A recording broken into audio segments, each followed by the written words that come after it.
Hello everyone, welcome to Brahmi academy. Brahmi academy के online platform पर आप सभी का एक बार फिर बहुत बहुत स्वागत है। आज के सेशन में हम एमपीपीएससी मेंस के सेकंड पेपर के अंदर जो पार्ट बी है यानी कि सोशियोलॉजी, उसकी यूनिट 1 से जुड़ा हुआ एक बहुत ही इंपॉर्टेंट टॉपिक किनशिप यानी कि नातेदारी, इस टॉपिक पे चर्चा करेंगे। अगर आप अपने सिलेबस को देखेंगे तो पेपर सेकंड के अंदर जो पार्ट बी है वो सोशियोलॉजी है, उसमें यूनिट 1 जो है उसका पहला टॉपिक अगर आप देखेंगे फर्स्ट यूनिट के अंदर, वो टॉपिक है समाज की भारतीय संकल्पना, इंडियन कंसेप्ट ऑफ सोसाइटी। तो जो समाज की भारतीय संकल्पना या इंडियन कंसेप्ट ऑफ सोसाइटी है, इसके अंदर हमें भारतीय समाज के अंदर पाए जाने वाले विभिन्न संकल्पनाओं के बारे में पढ़ना होता है, जिसमें कुटुंब यानी कि जॉइंट फैमिली है, परिवार यानी कि फैमिली है, किनशिप यानी नातेदारी है, वंश परंपरा है, गोत्र परंपरा है। तो ये जो तत्व हैं जो भारतीय समाज में पाए जाते हैं उनके बारे में पढ़ना रहता है।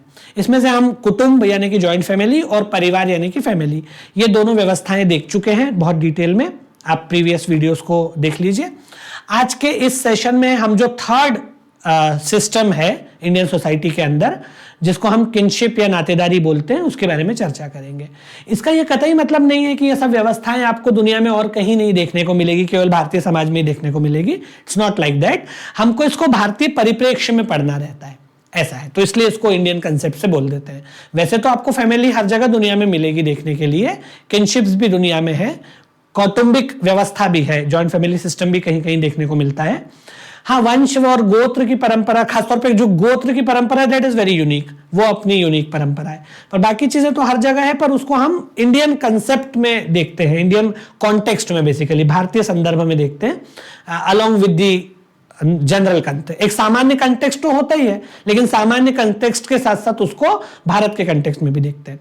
तो आज के सेशन में हम नातेदारी यानी कि किनशिप के बारे में पढ़ेंगे। तो ये नातेदारी शब्द जो है, इसके लिए हिंदी में कई शब्द चलते हैं। इसको रिश्तेदारी भी बोल दिया जाता है, कई बार इसको बंधुत्व भी बोल दिया जाता है, लेकिन नातेदारी सबसे ज्यादा प्रचलित शब्द है। वेरएज इंग्लिश में एक ही नाम है किनशिप, तो आप इसको किनशिप के नाम से याद रखिएगा।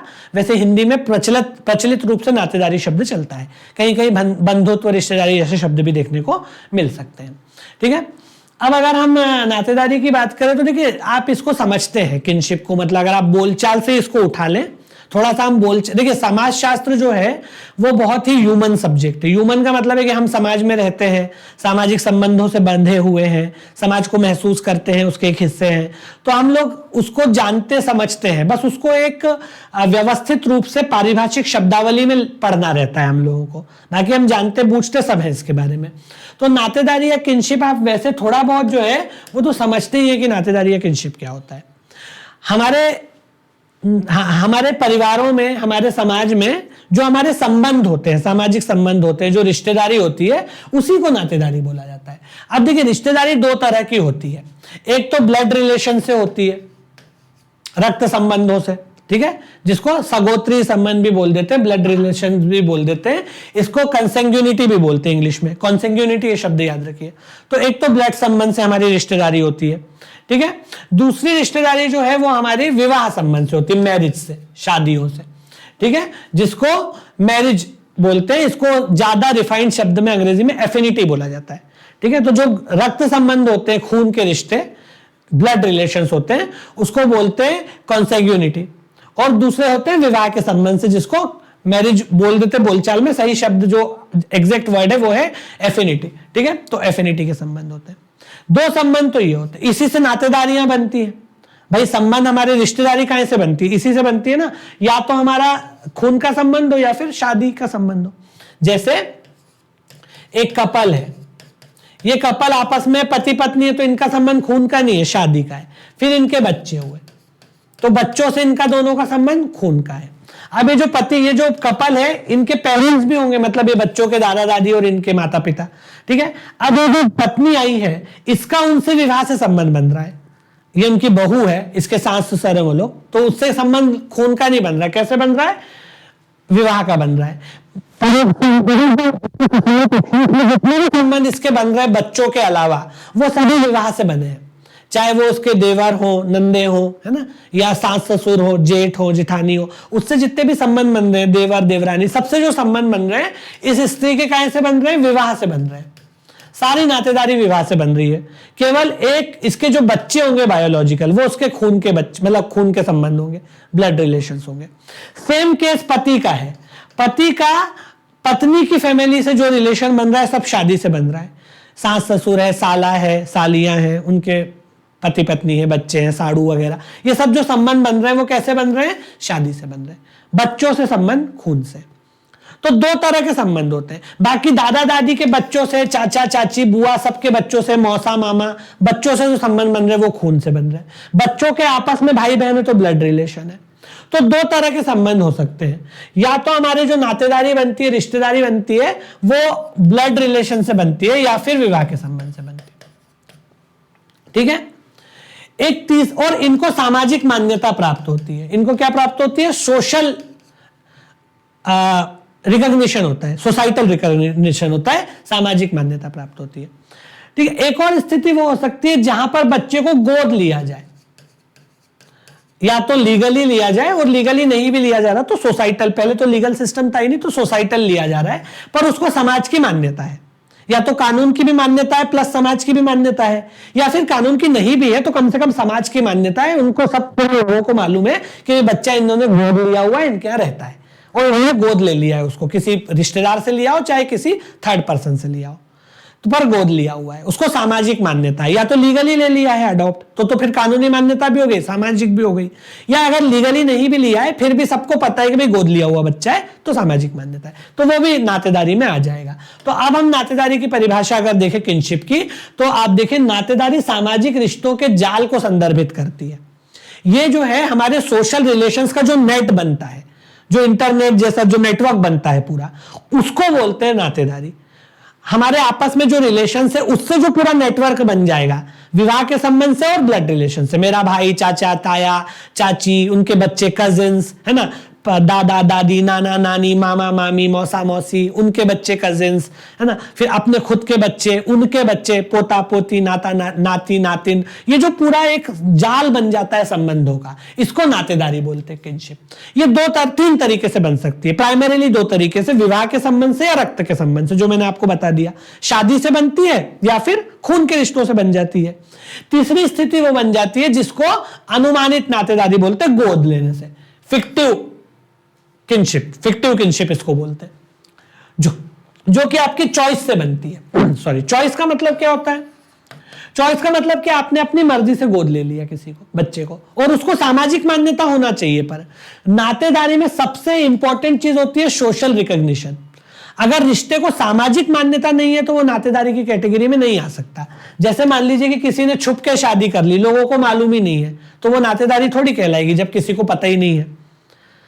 भाई केवल दो जिन्होंने शादी की है उस दोनों को ही पता है, बस पति और पत्नी को, या लड़के और लड़की को।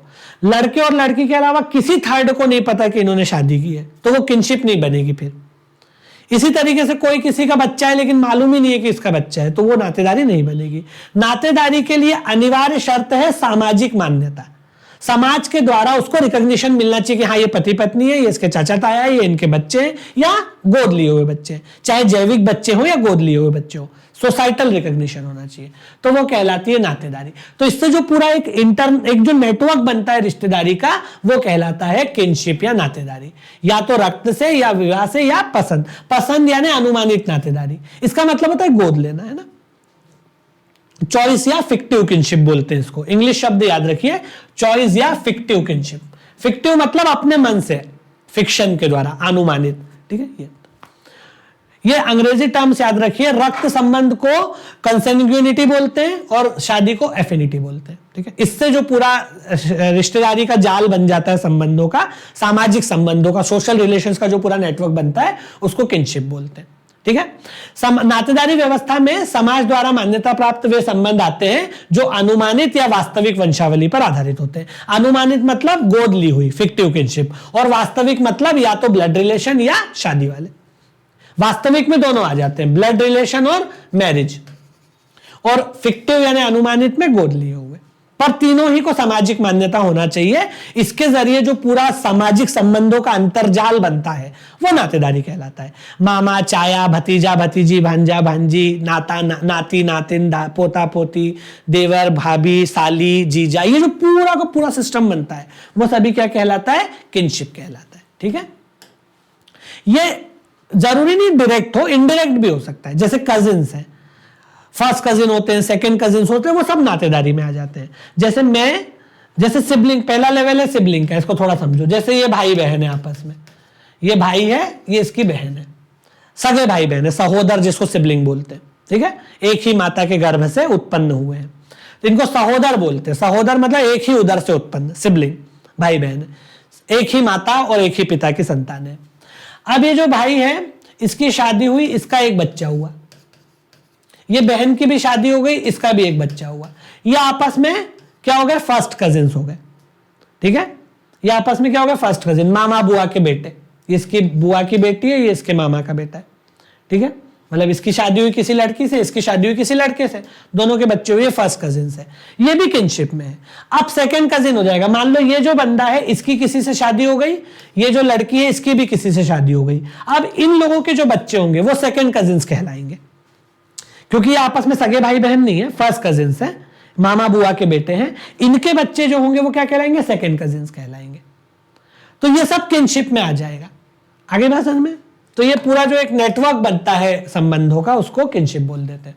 इसमें रक्त संबंध, विवाह संबंध और कई बार गोद लिए हुए, जिनको सामाजिक मान्यता हासिल हो, ऐसे रिश्ते आते हैं। पर सामाजिक मान्यता होना जरूरी है अगर आप गोद भी ले रहे हैं तो। गोद लेने में क्या होता है ना, वो फिर आपका बच्चा ही बन जाता है पूरे तरीके से, मतलब उनका बच्चा ही बन जाता है जिन्होंने गोद लिया हुआ है।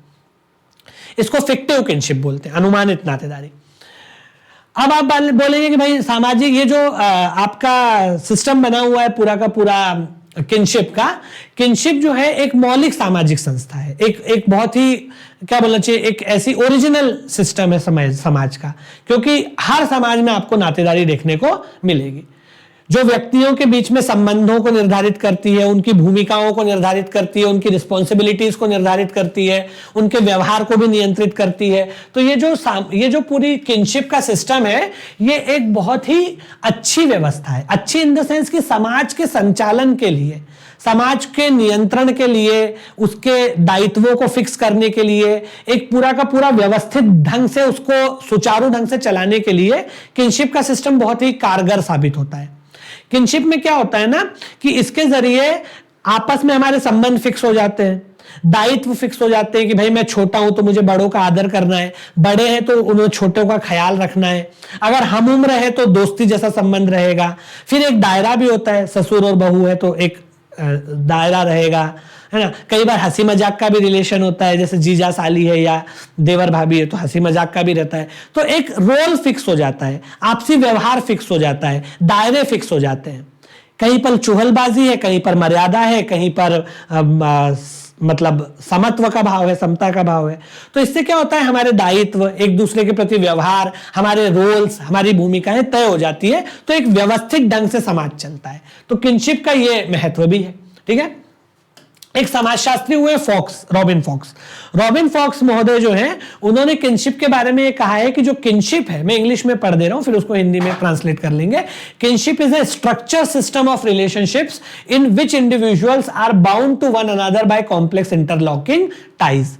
मतलब कि नातेदारी रिश्तों की एक संरचित प्रणाली है, स्ट्रक्चर सिस्टम है, जिसके अंतर्गत जो व्यक्ति होते हैं वो आपस में बहुत ही कॉम्प्लेक्स रिलेशंस के द्वारा एक दूसरे से जुड़े रहते हैं। हर व्यक्ति का दूसरे व्यक्ति के साथ एक संबंध है, उसका एक सीमा है, मर्यादा है, दायरा है, हंसी मजाक है, कहीं मर्यादा, मतलब इस तरह से एक रोल है, एक व्यवहार है कि हमें बड़ों के प्रति ऐसा व्यवहार करना है, छोटों के प्रति ऐसा व्यवहार करना है, बराबर वालों के साथ ऐसा व्यवहार करना है। पति पत्नी का अलग संबंध है, भाई भाई का अलग संबंध है, माता पिता का बच्चों से अलग संबंध है, दादा दादी का अलग संबंध है, सास ससुर का बहू से, सास ससुर का दामाद से अलग संबंध है, साले जीजा का अलग है, जीजा साली का अलग है, देवर भाभी का अलग है।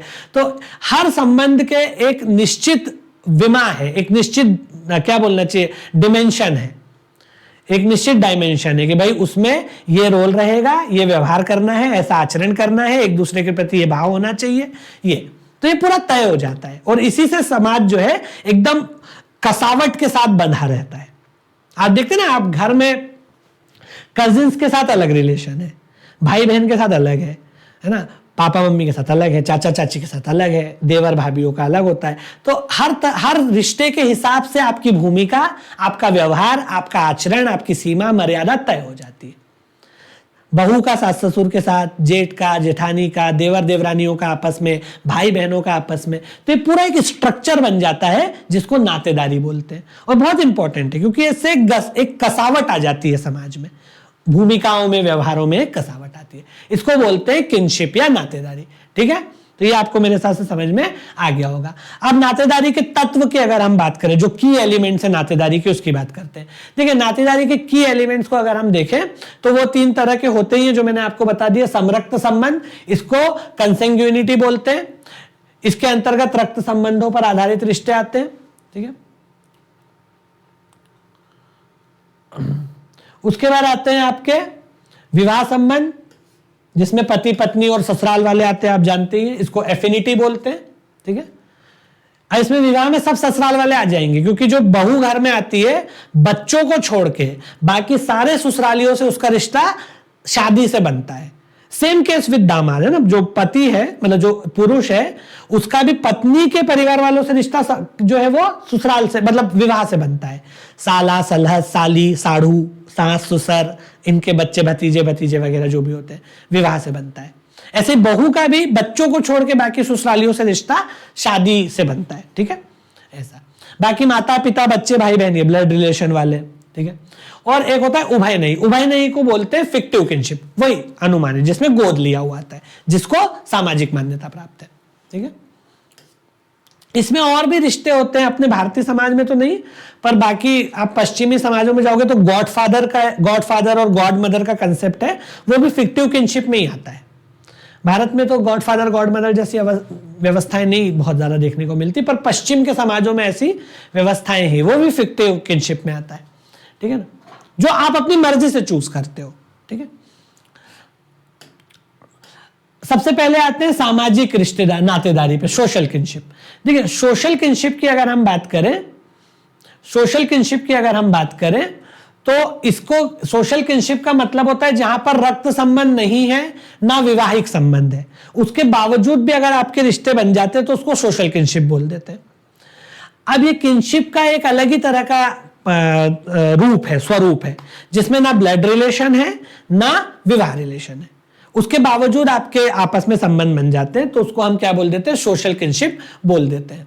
ठीक है, जैसे कि मतलब समुदाय आधारित कुछ होते हैं, धर्म पे आधारित कुछ होते हैं, उसमें जैसे गॉड पेरेंट्स हैं, दोस्त हैं आपके, है ना, तो ये एक अलग तरह की किनशिप है।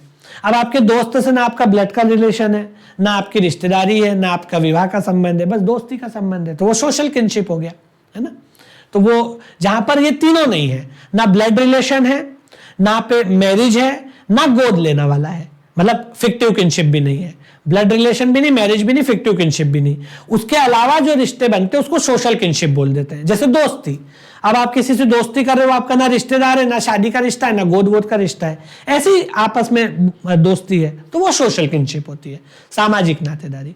ऐसे ही आप मंदिर, लोग धार्मिक समुदायों में जुड़ जाते हैं, गुरु भाई गुरु बहन बन जाते हैं। आपने देखा होगा ना, हमारे यहाँ गुरु भाई का भी कंसेप्ट चलता है, एक ही गुरु से दीक्षा ले ली तो आपस में गुरु भाई हो गए, गुरु बहनें हो गई, तो वो कोई क्या रिश्ता है? वो ना तो वो सामाजिक, मतलब ना तो वो ब्लड रिलेशन है, ना शादी का है, ना गोद वोद का है, वो क्या हो गया? एक ऐसे ही सामाजिक किनशिप बन गई, सोशल किनशिप। ये आपने देखा होगा, गुरु भाई आपने शायद सुना हो, आई डोंट नो आप लोग किस तरह के बैकग्राउंड से हो, पर जैसे क्या होता है, एक ही गुरु से जो लोग दीक्षा लेते हैं ना, वो गुरु नाम लेते हैं हमारे यहाँ, जिसको बोलते हैं उधर निमाड़ में, तो उसमें क्या होता है, वो सब आपस में गुरु भाई गुरु बहनें बन जाते हैं। अभी क्या, एक तरह की सोशल किनशिप है, दोस्ती भी एक तरह की सोशल किनशिप है, जो तीनों से बाहर है, उसको क्या बोल देते हैं? सोशल किनशिप बोल देते हैं। ठीक है, ये वेस्ट में इसको ज्यादा मान्यता है, अपने यहाँ तो उतनी मान्यता नहीं है, वेस्ट में सोशल किनशिप को काफी मान्यता मिलती है। अब हम आते हैं कैटेगरीज ऑफ किनशिप पे। नातेदारी की श्रेणियां, कैटेगरीज ऑफ किनशिप। अगर हम नातेदारी की श्रेणियों की बात करें तो इसकी 3 श्रेणियां मानी जाती है, प्राइमरी, सेकेंडरी और टर्शरी। प्राथमिक श्रेणी, द्वितीयक श्रेणी और तृतीयक श्रेणी। वही जो मैं भी आपको कजिन्स का बता रहा था ना, first cousin, second cousin, third cousin, जो डायरेक्टली जुड़े हुए हैं और इनडायरेक्टली जुड़े हुए हैं, प्रत्यक्ष रूप से जुड़े हैं या अप्रत्यक्ष रूप से। तो नातेदारी की 3 श्रेणियां हैं। कैटेगरीज की अगर हम बात करें तो किनशिप की 3 कैटेगरीज हैं। प्राइमरी कैटेगरी जिसको प्राथमिक श्रेणी बोलते हैं, सेकेंडरी कैटेगरी जिसको कि द्वितीयक श्रेणी बोलते हैं, और टर्शरी कैटेगरी जिसको कि तृतीयक श्रेणी बोलते हैं। बहुत आसान है, मुश्किल नहीं है। प्राथमिक श्रेणी या प्राइमरी कैटेगरी का क्या मतलब होता है? देखो, प्राथमिक कैटेगरी वो होती है जिसमें आप डायरेक्टली जुड़े हुए हो, प्रत्यक्ष रूप से जुड़े हुए हो, बीच में किसी और व्यक्ति की जरूरत नहीं है रिश्ता बताने के लिए, उसको बोलते हैं प्राथमिक श्रेणी। बहुत इंटरेस्टिंग है। प्राथमिक श्रेणी या प्राथमिक रिलेटिव, प्राथमिक संबंधी वो होते हैं जिससे आपका सीधा सीधा रिलेशन है, प्रत्यक्ष रिलेशन है। मतलब संबंध बताने के लिए बीच में थर्ड व्यक्ति की जरूरत नहीं पड़ेगी। 8 तरह के इसको माने, 8 ही होते हैं, माने क्या गए। एक मर्डॉक करके एक सोशल साइंटिस्ट है, मैडॉक ने 8 माने, 8 ही होते भी हैं। इसको बोलते हैं प्राथमिक संबंधी। मतलब जहां पर रिलेशन बताने के लिए कोई थर्ड नहीं चाहिए, आप ही दोनों का सीधा सीधा रिलेशन है, प्रत्यक्ष संबंध है, उसको बोलते हैं प्राइमरी किनशिप या प्राइमरी कैटेगरी ऑफ किनशिप या प्राइमरी किन्स। किन मतलब रिश्तेदार, संबंधी। प्राइमरी किन्स जो आपके प्राइमरी किन्स है, ठीक है। किन मतलब जो आपके संबंधी है, रिश्तेदार है। ये 8 होते हैं, 8 श्रेणियां आती है, मतलब 8 रिलेशन आते हैं इसमें। जैसे माता पुत्र, माता पुत्री, पिता पुत्र, पिता पुत्री। इनको बताने के लिए कोई थर्ड पर्सन चाहिए क्या बीच में? नहीं चाहिए। माता और पिता का बच्चों के साथ, मतलब मदर का सन के साथ और डॉटर के साथ। ऐसे ही पिता का सन के साथ और डॉटर के साथ, डायरेक्ट रिलेशन, प्रत्यक्ष, सीधा सीधा, बीच में we don't need a third person, ठीक है। ऐसे ही जो है भाई भाई का, ब्रदर ब्रदर, ऐसे ही बहन बहन का, सिस्टर सिस्टर, और ब्रदर सिस्टर का, भाई बहन, सिबलिंग जिसको बोल सकते हैं आप कंबाइंड, और पति पत्नी का, हस्बैंड वाइफ। ये 8 होते हैं। ये 8 ऐसे रिलेशन है जिनका प्रत्यक्ष संबंध होता है। आपको बीच में थर्ड पर्सन नहीं चाहिए संबंध बताने के लिए। इसके अलावा कोई भी रिश्तेदार है, बीच में तीसरा आदमी आएगा संबंध बताने के लिए। ये 8 के अलावा कोई ऐसे नातेदारी नहीं है, कोई ऐसी किनशिप नहीं है जिसको बताने के लिए बीच में थर्ड पर्सन की जरूरत ना पड़े। ये 8 ही ऐसी है जो एकदम डायरेक्ट है, जिसमें थर्ड पर्सन इन्वॉल्व नहीं है बीच में संबंध बताने के लिए। इसके अलावा कोई भी किनशिप आप देखोगे ना, you will need third person to depict the relationship between the two, right. तो माता का बेटे के साथ, माता का बेटी के साथ, पिता का बेटे के साथ, पिता का बेटी के साथ, भाई भाई का, बहन बहन का और भाई बहन का, ठीक है, और हस्बैंड वाइफ का। इसमें केवल हस्बैंड वाइफ ही ऐसे हैं जो मैरिज से बने हैं, बाकी सब ब्लड वाले हैं। ये जो बाकी 7 है, ये सब क्या है? ब्लड रिलेशन वाले हैं। पति पत्नी जो है वो मैरिज वाले। इसको बोलते हैं प्राथमिक, जिनसे व्यक्ति का सीधा संबंध होता है, अर्थात संबंध बताने के लिए तीसरे व्यक्ति की आवश्यकता नहीं होती। मर्डॉक ने यहां बताया। इसको बोलते हैं प्राइमरी किनशिप या प्राइमरी कैटेगरी ऑफ किनशिप, और ऐसे रिश्तेदारों को प्राइमरी रिलेटिव बोलते हैं। फर्स्ट रिलेटिव है प्राइमरी रिलेटिव। रिलेटिव को किन्स भी बोल देते हैं, प्राइमरी किन्स, ठीक है। दूसरा होता है सेकेंडरी किन्स या सेकेंडरी कैटेगरी ऑफ किन्स, द्वितीयक श्रेणी। इसमें क्या होता है? संबंध बताने के लिए बीच में एक व्यक्ति लगेगा, ठीक है। जैसे फॉर एग्जाम्पल दादा दादी, जैसे मैं हूं और मेरे दादाजी हैं। अब मैं मेरे दादाजी से डायरेक्टली नहीं जुड़ा हूं, मेरे फादर के थ्रू जुड़ा हुआ हूं। ये मेरे पिता के पिता है, बीच में पिताजी आएंगे। ऐसे ही मेरे नाना नानी है, मैं उनसे अपनी मदर के थ्रू वाबस्ता हूं, जुड़ा हूं। ये मेरी मदर के फादर और मदर है, राइट। ऐसे ही मेरे चाचा चाची हैं, मेरे फादर के भाई हैं, चाचा स्पेसिफिकली। मामा है, मेरे मदर के भाई हैं। मौसी है, मेरी मदर की बहन है ना। तो ये जो रिलेशंस होते हैं, ये जो किनशिप्स होती है, इसको सेकेंडरी कैटेगरी ऑफ किनशिप बोलते हैं, या ऐसे रिश्तेदारों को सेकेंडरी किन्स या सेकेंडरी रिलेटिव्स बोलते हैं, जहां पर आपको संबंध बताने के लिए एक व्यक्ति चाहिए बीच में, ठीक है। ये लोग जो है, ये प्राथमिक संबंधी, ये जो है प्राथमिक संबंधियों के प्राथमिक संबंधी होते हैं। इसको मैं और थोड़ा सा डिटेल में बताऊं, मतलब अच्छे से बताऊं तो ये प्राइमरी रिलेटिव्स के प्राइमरी रिलेटिव होते हैं। ये बिल्कुल याद रखिएगा, इसमें प्राइमरी के सेकेंडरी नहीं आना चाहिए, प्राइमरी के प्राइमरी आएंगे। जैसे दादा दादी है, दादा दादी क्या है, प्राइमरी के प्राइमरी है। मैं इसको थोड़ा सा अच्छे से बता दे रहा हूं आपको।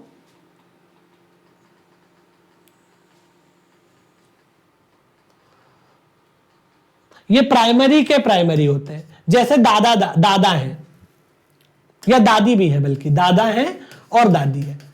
अब ये मेरे लिए, यानी जो बंदा है, मैं अपने एग्जांपल ले लेता हूं, मेरे लिए क्या है, ये प्राइमरी के प्राइमरी है। हमेशा जो सेकेंडरी किनशिप्स होती है ना, जो सेकेंडरी रिलेटिव्स होते हैं, ये प्राइमरी के प्राइमरी होते हैं। जैसे मेरे लिए प्राइमरी कौन है, मेरे फादर है, और उनके लिए ये दोनों प्राइमरी है, फादर के फादर और फादर की मदर। तो मेरे लिए क्या हो गए, प्राइमरी के प्राइमरी। ऐसे ही मेरे नाना नानी है, ये नाना नानी है, ये मेरे लिए क्या हो जाएंगे, सेकेंडरी। प्राइमरी के प्राइमरी, मेरे लिए मेरी मदर प्राइमरी है, और मदर के प्राइमरी कौन है, उनके पेरेंट्स, जो कि मेरे नाना नानी है। इसी तरीके से मेरे चाचा भी मेरे सेकेंडरी है। मैं हूं, मेरे पिताजी हैं और उनके भाई हैं। चाचा हो सकते, ताया हो सकते हैं, व्हाटसोएवर, अंकल जिनको बोलते हैं, ठीक है। अब मेरे प्राइमरी मेरे फादर और उनके प्राइमरी उनके भाई, या बहन भी हो सकती है, बुआ। चाचा, ताया या बुआ, तीनों एक ही कैटेगरी में आ जाएंगी, तीनों सेकेंडरी है मेरे लिए, क्योंकि मेरे प्राइमरी फादर है और उनके प्राइमरी उनके भाई बहन है। इसी तरह मामा और मौसी, ये भी मेरे लिए सेकेंडरी है, क्योंकि मेरी मदर मेरी प्राइमरी है और उनके प्राइमरी है उनके भाई बहन, जो कि मेरे मामा और मौसी है। हम लोग तो इंडिया में सबके लिए अलग अलग नाम ले लेते हैं। अंग्रेजी में सब अंकल चलता है, paternal uncle paternal aunt, maternal uncle maternal aunt, ठीक है ना, ऐसा हम लोग अलग अलग बोल देते हैं। आप उसको इंग्लिश में पैटर्नल अंकल आंट और मैटरनल अंकल आंट कर लेना। तो ये प्राइमरी के प्राइमरी होते हैं, ठीक है। बस इतना ही है इसमें, दादा दादी नाना नानी बुआ चाचा मामा मौसी। यहां चाचा में ताया भी शामिल है, ताया या ताऊ जी, जो भी आप ताऊ बोलते हैं, कहीं ताया बोलते हैं, कहीं पर बड़े पापा बोल देते हैं, जो भी बोलते हो, पापा के बड़े भाई वो उसमें शामिल है, ठीक है। बाकी मामा तो बड़ा हो या छोटा हो, मामा ही बोलते हैं उसको, ठीक है ना। दादा दादी नाना नानी बुआ चाचा मामा और मौसी, ये सभी काय में आ जाएंगे, सेकेंडरी में। इनको बताने के लिए एक बंदा चाहिए बीच में, क्योंकि ये प्राइमरी के प्राइमरी होते हैं। और तीसरी श्रेणी है टर्शरी, जिसको तृतीयक संबंधी या टर्शरी कैटेगरी ऑफ किनशिप या टर्शरी रिलेटिव्स या टर्शरी किन्स बोलते हैं, ठीक है। Tertiary category of relatives, tertiary Keynes बोल लो या टर्शरी रिलेटिव्स बोल लो, तृतीयक श्रेणी या तृतीयक संबंधी। तृतीयक संबंधी में क्या होता है, द्वितीयक के प्राथमिक, जिनको बताने के लिए दो लोग चाहिए बीच में। इसमें जो सेकेंडरी रिलेटिव्स हैं उनके प्राइमरी रिलेटिव्स आते हैं। जैसे मेरे लिए, जैसे मैंने बोला पर दादा या पर नाना, ये क्या हो जाएंगे, टर्शरी हो जाएंगे, क्योंकि ये सेकेंडरी के प्राइमरी है। यहां पर दो लोग चाहिए बताने के लिए, मेरे फादर उनके फादर और फिर उनके फादर पर दादा है, तो ये दो लोग हो गए, एक मेरे फादर और एक मेरे दादा। ऐसे ही पर नाना, मेरी मदर उनके फादर और उनके फादर, तो ये दो लोग हो गए बीच में, मेरी मदर और उनके फादर, मतलब मम्मा और नाना जी, तो ये दो लोग हो गए, और फिर उनके पिताजी पर नाना है, राइट। तो इसमें बीच में दो लोग चाहिए। तो ये द्वितीयक के प्राथमिक होते हैं, सेकेंडरी के प्राइमरी। मेरे सेकेंडरी थे मेरे दादा, उनके प्राइमरी परदादा। मेरे सेकेंडरी थे नाना और उनके प्राइमरी परनाना, ठीक है। ऐसे इसमें आपके मामी वगैरह जो विवाह संबंध से बनने वाले ना, वो भी आ जाते हैं। जैसे इसमें आपकी चाची आ जाएंगी, ताई आ जाएंगी, मौसा आ जाएंगे, फूफा जो कि सबसे नोटोरियस कैरेक्टर है इंडियन फैमिली में, वो आ जाएंगे व्हाटसोएवर, और मामी आ जाएगी, है ना, ये सब इसमें आ जाएंगे। ये भी तृतीयक में आएंगे, क्योंकि ये सेकेंडरी के प्राइमरी है। जैसे चाचा मेरे लिए सेकेंडरी थे, उनके लिए चाची प्राइमरी है, डायरेक्ट रिलेशन पति पत्नी, ठीक है। मेरे ताया प्राइमरी थे, ताया मेरे लिए सेकेंडरी थे, उनके लिए ताई प्राइमरी है, वाइफ है उनकी। ऐसे ही मेरी मौसी मेरे लिए सेकेंडरी थी और उनके लिए मौसा, उनके स्पाउस है, तो प्राइमरी हो जाएंगे। तो सेकेंडरी के प्राइमरी जो है वो टर्शरी में आते हैं। बीच में दो लोग चाहिए बताने के लिए, ये टर्शरी किनशिप होती है या टर्शरी रिलेशनशिप, ये टर्शरी रिलेटिव्स या किन्स होते हैं, ठीक है। तो ये आपको समझ में आ गया होगा। ये जो द्वितीयक संबंधी है, इनकी संख्या 33 मानी है मार्डॉक ने इसकी संख्या 33 मानी है, ठीक है। इसमें वो सब आ जाते हैं, बुआ फूफा ये सब, फूफ मतलब वो सभी, मामा वगैरह ये सभी। फूफा वगैरह इसमें नहीं आएंगे, फूफा इसमें आएंगे। परदादा, परनाना, फूफा, मौसा, चाची, ताई, मामी, वो सब इसमें आ जाते हैं, ठीक है। तो ये सेकेंडरी के प्राइमरी होते हैं, ये प्राइमरी के प्राइमरी होते हैं, और जो प्राइमरी है वो तो प्राइमरी है ही। इसमें बीच में एक बनना चाहिए, इसमें 2 बनने चाहिए, उसमें कोई भी नहीं चाहिए, डायरेक्ट रिलेशन है प्राइमरी में, ठीक है। तो ये समझ में मेरे हिसाब से आपको आ गया होगा। अब नातेदारी से रिलेटेड कुछ शब्दावली है, टर्मिनोलॉजी है, जो मैं आपसे डिस्कस कर लेता हूं ताकि आपको पता चले। देखिए, नातेदारी शब्द जो है एक्चुअली क्या होता है, अलग अलग सोसाइटीज में जो ये किनशिप वर्डिंग्स है, जो टर्मिनोलॉजी है किनशिप से रिलेटेड, वो अलग अलग चलती है। जैसे मैंने अभी आपको बताया कि कहीं कहीं पर बड़ी डिस्क्रिप्टिव टर्मिनोलॉजी यूज होती है, जैसे इंडियन सोसाइटी में। Indian society has very specific किन नेम्स, किनशिप के बड़े अच्छे अलग अलग एकदम वर्गीकृत नाम है।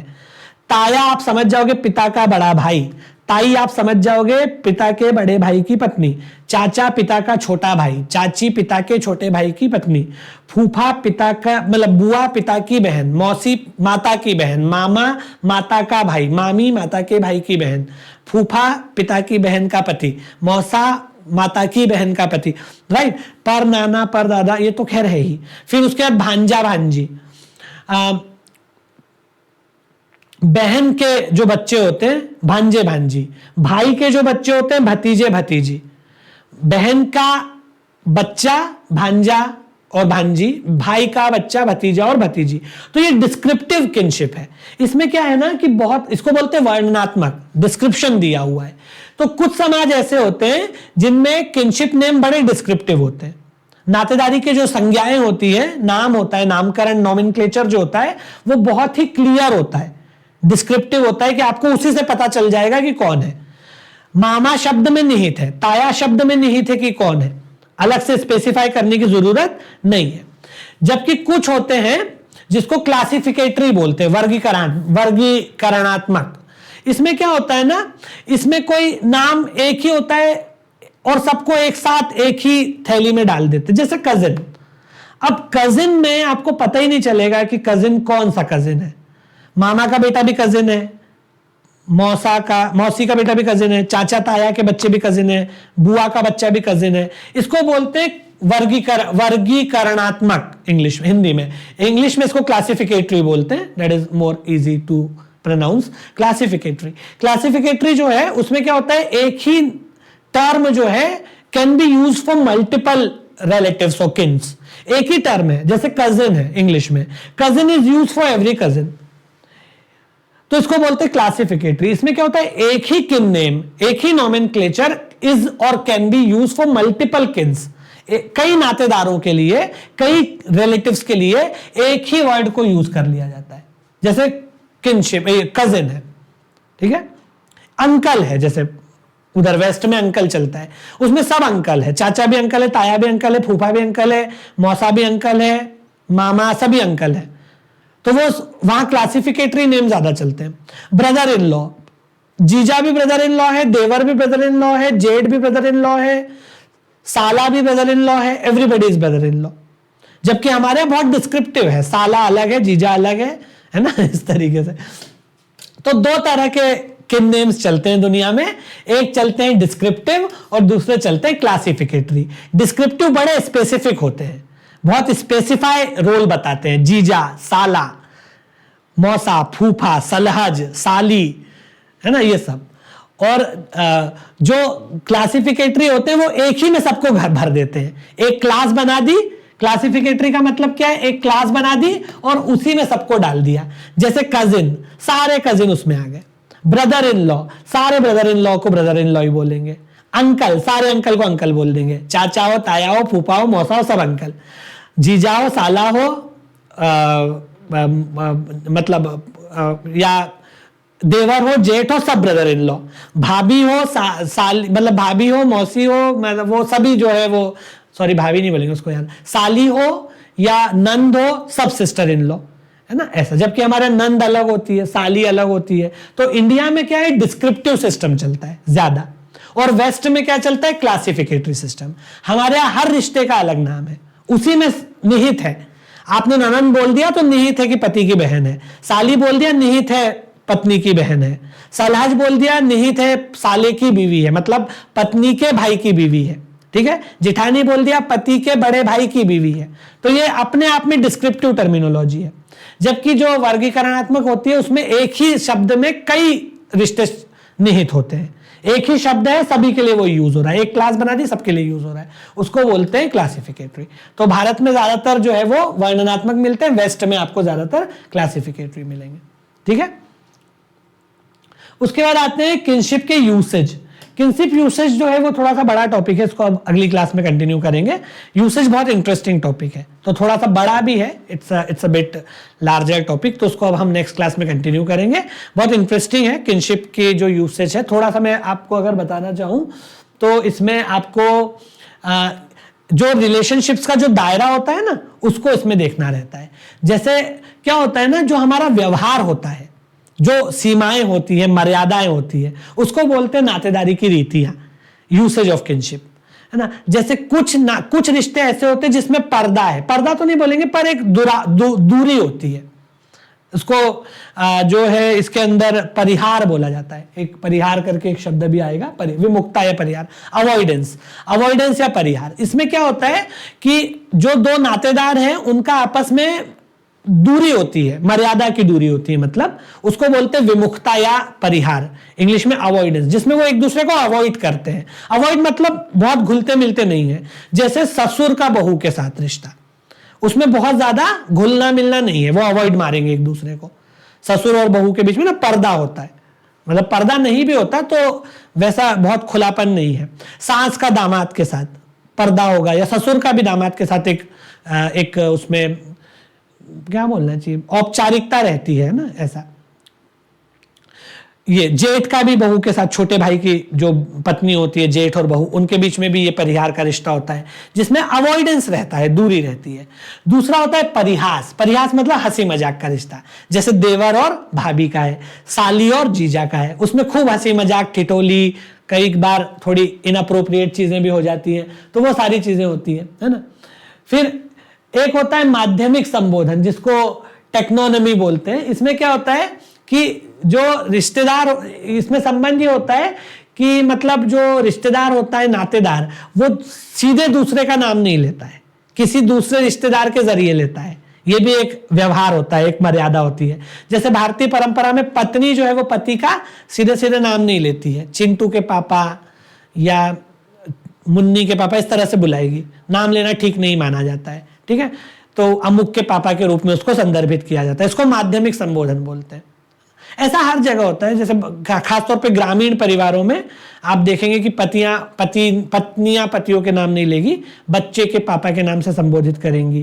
कई बार पति भी पत्नियों का नाम नहीं लेते हैं, वो भी ऐसे बोलते हैं कि इसकी मम्मी, उस तरीके से। तो एक मर्यादा होती है जिसको माध्यमिक संबोधन बोलते हैं। तो इसको बोलते हैं किनशिप की जो यूसेज है, रीतियां। तो ये रीतियां कई हैं, 6-7 रीतियां हैं जिसको हम देखेंगे। कि रीतियों का सीधा सा मतलब ये होता है कि संबंध किस प्रकार का है, खुला है, बंद है, उसकी क्या सीमाएं हैं, क्या मर्यादाएं हैं, उसको बोलते हैं परिवार के नातेदारी की रीतियां या यूसेज ऑफ किनशिप, ठीक है। उसके बाद फिर और किनशिप से जुड़े 2-3 टॉपिक है, वो हम कंप्लीट करेंगे। किनशिप थोड़ा बड़ा टॉपिक है, एक क्लास में कंप्लीट नहीं हो सकता, it's going to take 2 classes. तो आज हमारा आधा हो गया है, आधा हम नेक्स्ट क्लास में कंप्लीट करेंगे, ठीक है। तो अब आज की क्लास को यहाँ पे खत्म करते हैं, अगली क्लास में इसी टॉपिक के साथ आगे बढ़ेंगे और इसको फिर कंप्लीट ही कर लेंगे, 2 क्लासेस में कंप्लीट हो जाएगा। तो अब अगली क्लास में आपसे मुलाकात होगी। Thank you very much.